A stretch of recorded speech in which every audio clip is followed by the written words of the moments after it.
Hello friend, नमस्ते, प्रणाम, जय माता दी। स्वागत करती हूँ अपने अपने चैनल पे लक्ष्मी तिवारी लोकगीत गरिमा तिवारी ऑफिशियल। तो आप सब लोग सपोर्ट करिएगा और शेयर करिएगा वीडियो को। कजरी गीत सुनाने चल रहे हैं, आप लोग फुल वॉच करके सुनिएगा। हम उधर ही उल्टा कर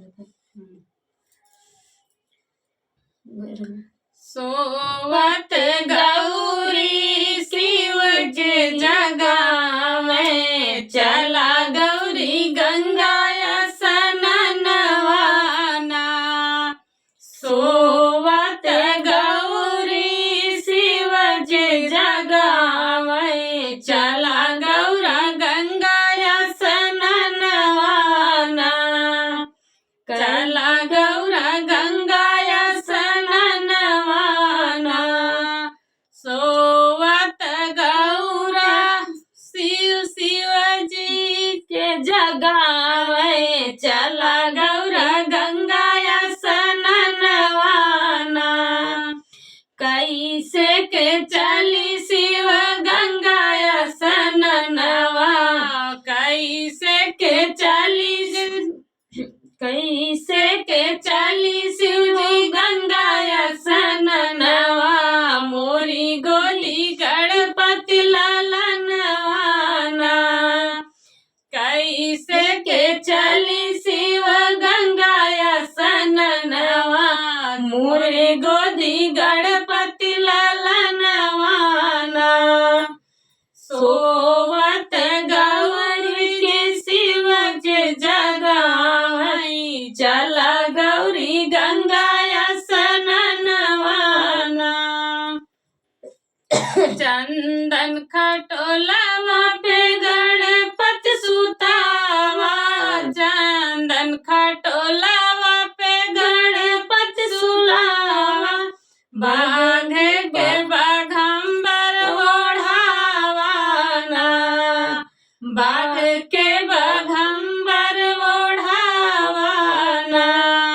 नंदी बैठी के रक्षा करी है, नंदी बैठी के रक्षा करी है।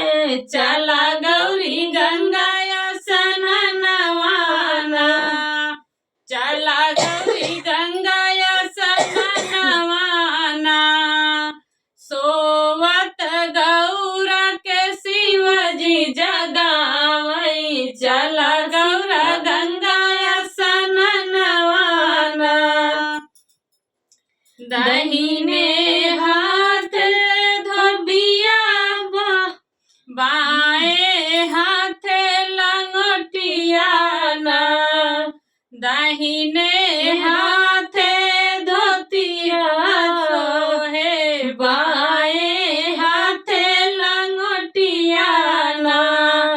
चली गौरी शिव जी के संगवाना, चली गौरी शिव जी के संगवाना।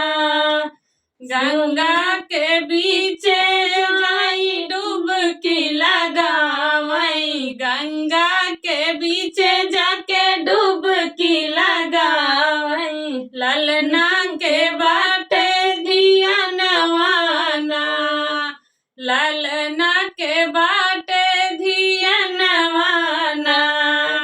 सोवत गौरी के शिव जी जगावई, चला गौरी गंगा स्नानवाना।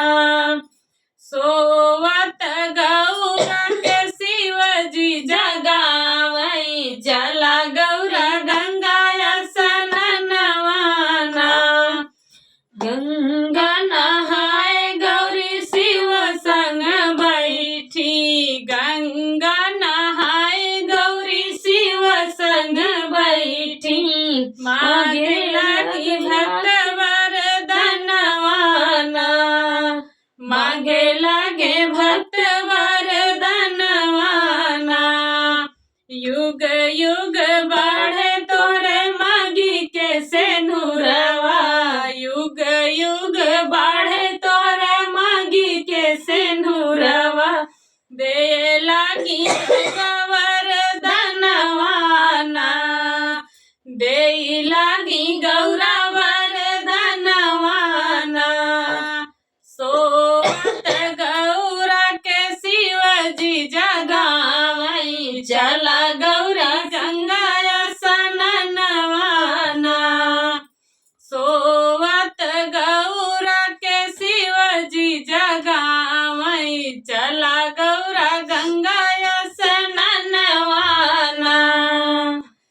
वीडियो नमस्ते। कैसा लगा कमेंट कमेंट में में जरूर जरूर बताइएगा। बताना। हर हर महादेव, इतने हर आप घर लोग महादेव। व्यूज जरूर दीजिएगा इस पे।